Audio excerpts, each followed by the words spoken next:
بھائی صاحب آپ ذرا سوال دوہرا سکتے اور آہستہ اور ذرا زور سے؟ اگر اللہ ایک ہی ہے نا تو مجھ کو بھی چاہے تو مسلمان بنا سکتے تھے، پر کیوں نہیں؟ اللہ اگر ایک ہے تو مجھ کو بھی چاہے مسلمان بنا سکتے تھے، میں وہ کیوں ہندو بنا؟ بھائی صاحب کا سوال ہے اگر اللہ ایک ہے تو مجھ کو بھی مسلمان بنا سکتے تھے، اس نے کیوں نہیں تمہیں مسلمان بنایا؟ بھائی صاحب کا اچھا سوال ہے، اور اس کا جواب ہے کہ ہمارے آخری پیغمبر محمد صلی اللہ علیہ وسلم فرماتے کہ ہر انسان، ہر بچہ جب پیدا ہوتا ہے وہ دین الفطر میں پیدا ہوتا ہے۔ دین الفطر مطلب وہ مسلمان جیسا پیدا ہوتا ہے۔ مسلم کا مطلب وہ انسان جو اپنی زندگی اللہ، بھگوان، ایشور، اپنے خالق کے مطابق بسر کرتا ہے۔ جو انسان اپنی زندگی اپنے خالق، اپنے اللہ کے کہے ہوئے احکامات کے مطابق بسر کرتا ہے اسے کہتے ہیں عربی میں مسلم۔ تو ہر انسان جب پیدا ہوتا ہے، چاہے ہندو خاندان میں پیدا ہو یا عیسائی خاندان میں یا یہودی خاندان میں یا مسلم خاندان میں، کوئی بھی خاندان میں پیدا ہوتا ہے وہ پیدا ہوتا ہے مسلمان جیسا۔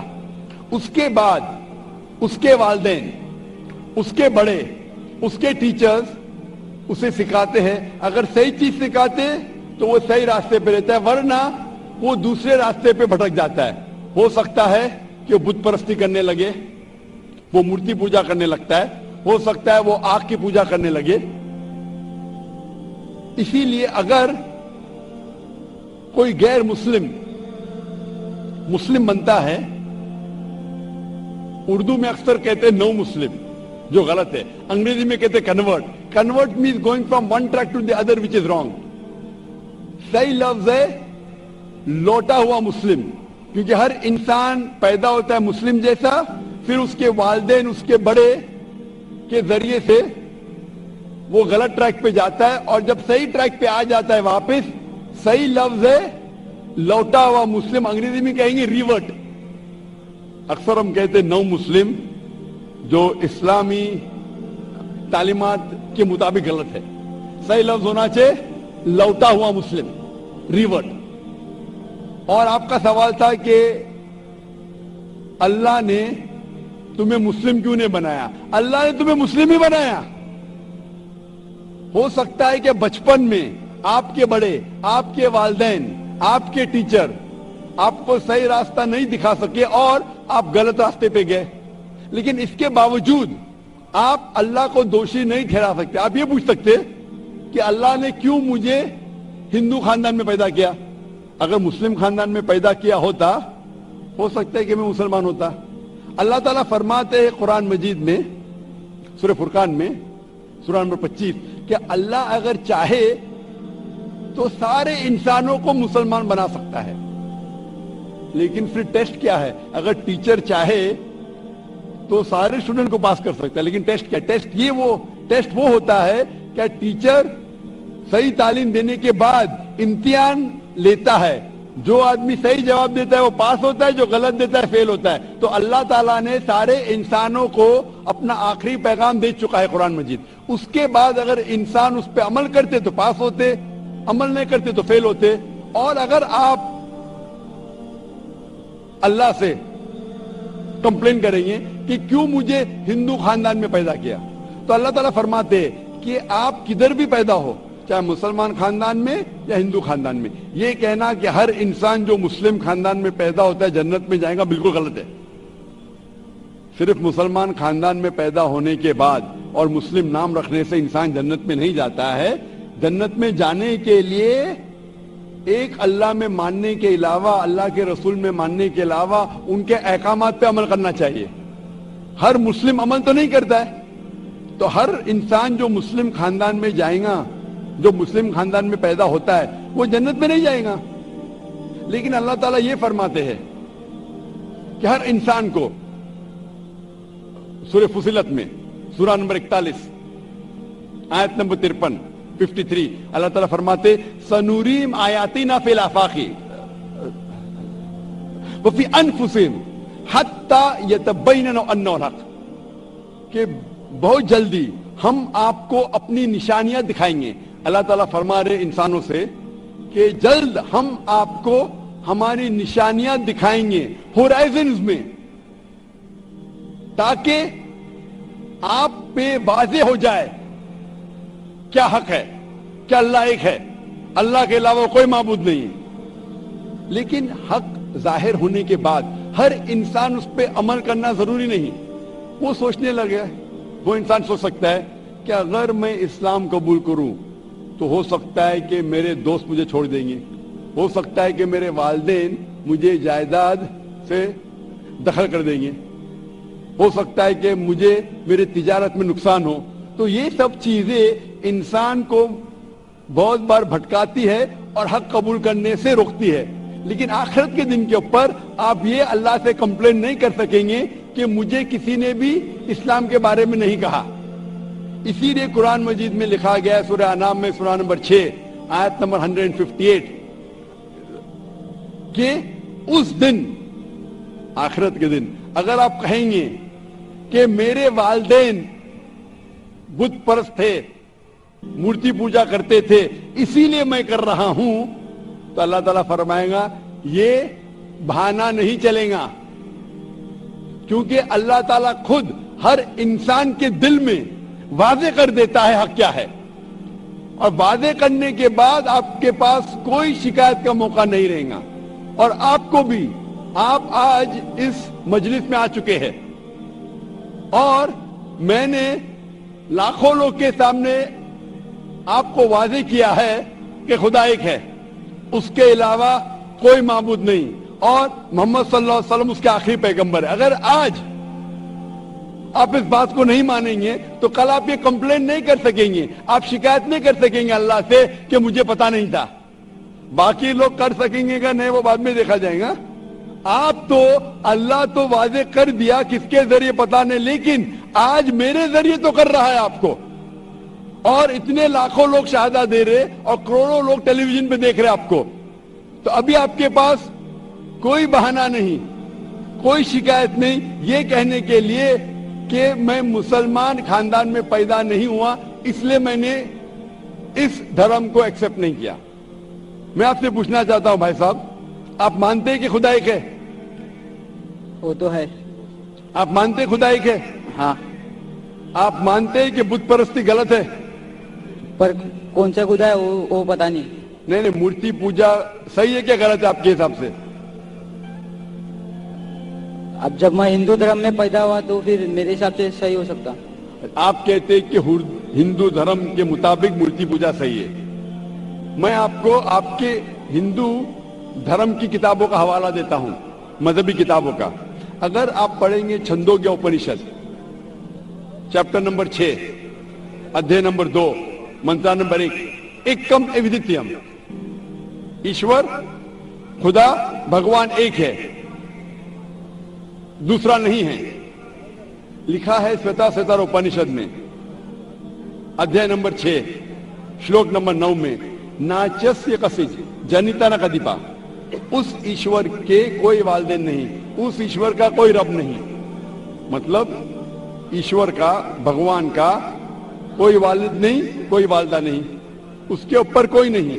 اور صاف طور پہ لکھا گیا ہے سویتا سوتر اپنشد میں ادھیے نمبر 4 منتر نمبر 19 میں، نہ تسیہ پرتیما استی، اس ایشور کی، اس بھگوان کی، اس اللہ کی کوئی پرتیما نہیں، کوئی عکس نہیں۔ عکس، پرتیما جو سنسکرت لفظ ہے اس کے معنی عکس، خدا کا کوئی پرتیما نہیں، کوئی عکس نہیں، کوئی فوٹوگراف نہیں، کوئی پینٹنگ نہیں، کوئی پورٹریٹ نہیں، کوئی مورتی نہیں، کوئی بت نہیں۔ اور یہ پیغام دہرایا گیا ہے یجروید میں ادھیے نمبر 32 منتر نمبر 3 میں، جس میں لکھا ہے نا تسیہ پرتیما استی، اس ایشور، اس بھگوان، اس اللہ کی کوئی پرتیما نہیں، کوئی عکس نہیں، کوئی پکچر نہیں، کوئی پینٹنگ نہیں، کوئی پورٹریٹ نہیں، کوئی بت نہیں، کوئی مورتی نہیں۔ صاف طور پہ آپ کے مذہبی کتاب میں لکھا ہے کہ مورتی پوجا غلط ہے، اور ہندوازم کا برہما سوترا ہے، ایکم براہم دیوتا ناستے نینا ناستے کنچن، بھگوان ایک ہی ہے، دوسرا نہیں ہے، نہیں ہے، نہیں ہے، ذرا بھی نہیں ہے۔ ابھی میں آپ سے پوچھتا ہوں بھائی صاحب، جب آپ کے مذہبی کتاب میں صاف طور سے لکھا ہوا ہے کہ مورتی پوجا غلط ہے تو پھر بھی آپ مانتے ہیں کہ مورتی پوجا صحیح ہے؟ نہیں. آپ مانتے ہیں کہ مورتی پوجا صحیح ہے غلط ہے؟ پھر غلط ہے. آپ مانتے ہیں کہ خدا ایک ہے؟ ہاں. آپ مانتے ہیں کہ مورتی پوجا غلط ہے؟ ہاں. آپ مانتے ہیں کہ اس خدا، اس ایشور، اس اللہ کے آخری پیغمبر محمد صلی اللہ علیہ وسلم ہے؟ سر بٹ اور ایک کوشچن ہے. سوری، بٹ ایک کوشچن ہے، میں ایک پوچھتا سوال ہے ہوں. سر. آپ کا ایک سوال ہے؟ ہاں. ٹھیک ہے، پوچھ سکتے ہیں آپ. اگر میں مسلمان بن گیا اور ایسا ہی تو انسان کو بھوت ہی بھڑکاتا نا. جی، اگر آپ مسلمان تو بن گئے تو انسان کو تو بھوت ہی بھڑکاتا نا. آپ کی آواز ذرا صاف نہیں آ رہی. شیطان ہی بھڑکاتا نا انسان کو. آپ اگر مسلمان بن گئے تو وہ نہیں، انسان کو تو شیطان ہی بھڑکاتا نا. انسان کو شیطان بھڑکاتا ہے. ہاں. تو اگر میں مسلمان بن گیا اور غلط کام کیا تو میرے واسطے مسلمان کا نام خراب ہوا، تو اللہ کیا مجھ کو معاف کریں گے؟ بھائی صاحب کا سوال جو سمجھ میں آ رہا ہے مجھے، میں درخواست کروں گا آڈیو ٹیکنیشین سے اگر میں مانیٹر اسپیکر کو صاف کر سکے. آڈینس کو صاف سننے میں آ رہا ہے، مجھے سننے میں نہیں آ رہا ہے کیونکہ مین اسپیکر آپ کے طرف ہے. تو میں ریکویسٹ کروں گا آڈیو ٹیکنیشین سے کہ اگر جو مانیٹر اسپیکر اسے صاف کرے. بھائی صاحب کا سوال ہے کہ انسان کو اکثر شیطان بھڑکاتا ہے. اگر میں مسلمان بن گیا اور شیطان مجھے بھڑکایا اور میں غلط کام کیا تو کیا اللہ تعالیٰ مجھے معاف کرے گا؟ بھائی صاحب کا اچھا سوال ہے کہ اگر وہ اسلام قبول کیا اور شیطان نے بھڑکایا، اس نے غلط کام کیا تو کیا اللہ معاف کرے گا؟ دو چیزیں ہیں. ایک انسان ہے جو اسلام قبول ہی نہیں کرتا ہے. جو انسان اسلام قبول ہی نہیں کرتا ہے، نہیں مانتا کہ خدا ایک ہے، بت پرستی کرتا ہے، اللہ کے آخری پیغمبر محمد صلی اللہ علیہ وسلم نہیں مانتا ہے، اس کے لیے 100% وہ جنت میں نہیں جا سکتا ہے. 100%، کیونکہ وہ ایشور کے علاوہ دوسرے کی اس کی عبادت کرتا ہے. دوسری طرف ایک انسان ہے جو مانتا ہے کہ ایک اللہ ہے، مانتا ہے کہ مورتی پوجا غلط ہے، مانتا ہے کہ محمد صلی اللہ علیہ وسلم آخری پیغمبر ہے اور غلط کام کرتا ہے. ہو سکتا ہے کہ جھوٹ بولتا ہے، ہو سکتا ہے کہ چوری کرا، ہو سکتا ہے وہ شراب پی رہا ہے. یہ غلط ہے، حرام ہے. لیکن پھر بھی اگر وہ بت پرستی نہیں کرتا ہے، اللہ تعالیٰ فرماتے سورہ نساء میں سورہ نمبر 4 آیت نمبر 48 میں اور سورہ نساء سورہ نمبر 4 آیت نمبر 116 میں کہ اللہ اگر چاہے تو آپ کے کوئی بھی گناہ کو معاف کر سکتا ہے، لیکن شرک کو کبھی نہیں معاف کریں گے. تو شرک کے علاوہ، بت پرستی کے علاوہ، مورتی پوجا کے علاوہ اگر آپ دوسرے گناہ کریں گے تو اللہ تعالیٰ معاف کر سکتا ہے. آپ کے پھر بھی چانسز ہے کہ آپ جنت میں جا سکتے ہیں. لیکن اگر بت پرستی کرتے ہوئے آپ مریں گے تو آپ کو جنت میں جانے کی کوئی بھی چانس نہیں ہے. اسی لیے اللہ تعالیٰ فرماتے ہیں کہ جب میرے بندے سارے دن گناہ کرتے ہیں، غلط کام کرتے ہیں، لیکن جب رات کو توبہ کرتے ہیں تو میں انہیں معاف کر لیتا ہوں. میرے بندے اگر رات کو گناہ کرتے ہیں اور دن میں توبہ کرتے ہیں تو میں انہیں معاف کر لیتا ہوں. کیونکہ اللہ سبحانہ و تعالی رحمان اور رحیم ہے، وہ رحمت والا ہے اور کرم کرنے والا ہے. آپ اگر غلطیاں کریں گے، اگر شیطان بھڑکائے گا تو پڑھو اعوذ باللہ من الشیطان الرجیم. جب آپ کو پتا چلے گا آپ نے غلطی کی، اللہ سے توبہ کرو، دعا کرو کہ پھر سے وہ چیز نہیں کریں گے اور اچھی نیت سے پھر سے اللہ کی طرف پلٹتے، اللہ تعالیٰ معاف کرے گا. پھر سے آپ گناہ کریں گے، پھر سے معافی مانگو. اللہ رحمان اور رحیم، جب بھی معافی مانگو سچے دل سے مانگو، انشاءاللہ اللہ آپ کو معاف کریں گا. اور اگر آپ بت پرستی سے دور ہے، یہ سب سے بڑا گناہ ہے، تو آپ کے ہائی چانسز ہے کہ آپ جنت میں جائیں گے. تو ابھی میں آپ سے پوچھنا چاہتا ہوں. ہاں سر، ایک سیکنڈ سر. کیا قرآن میں لکھا ہے نا شراب حرام ہے؟ جی ہاں. تو جب سگریٹ بھی حرام ہوگا؟ سگریٹ بھی پینا حرام ہے، قرآن میں نہیں لکھا ہے لیکن حرام ہے. اچھا، یہی پوچھنا چاہتا کیونکہ ہمارے یہاں جو ایب سیکٹر مسجد میں جماعتیں آتے وہ بھی سگریٹ پی لیتے. شراب پینا تو صاف طور پہ کہا گیا ہے قرآن مجید میں سورہ مائدہ سورہ 5 آیت نمبر 90 میں کہ حرام ہے، لیکن سگریٹ پینا قرآن مجید میں اس کا ذکر آتا ہے سورہ بقرہ میں سورہ نمبر 2 آیت نمبر 195 کہ اپنے ہاتھ سے اپنا خود قتل مت کرو، یعنی سوسائڈ مت کرو۔ آج کی سائنس کہتی ہے کہ ٹبیکو کے وجہ سے، سگریٹ پینے کے وجہ سے ہر سال ورلڈ ہیلتھ آرگنائزیشن کہتی ہے ہر سال 40 لاکھ لوگ مرتے ہیں صرف سگریٹ پینے کی وجہ سے۔ دنیا میں دوسرے نمبر پہ آتا ہے شراب کے بعد، تو سب سے زیادہ موت ہوتی ہے کوئی چیز پینے یا کھانے کی وجہ سے، وہ ہے سگریٹ۔ تو کیونکہ پہلے لوگ کو پتا نہیں تھے کہ سگریٹ از سلو پوائزننگ، تو کئی علماء کہتے تھے مکروہ ہے۔ آج 400 سے زیادہ فتوے ہیں سعودی میں، ایجپٹ میں، جو کہا گیا ہے کہ سگریٹ پینا حرام ہے۔ ابھی جو لوگ کو لت لگ گئی ہے ہم اللہ سے دعا کرتے کہ اللہ انہیں ہدایت دے، لیکن اگر کوئی مسلمان غلط کر رہا ہے اس کا مطلب نہیں کہ آپ کو بھی کرنا چاہیے۔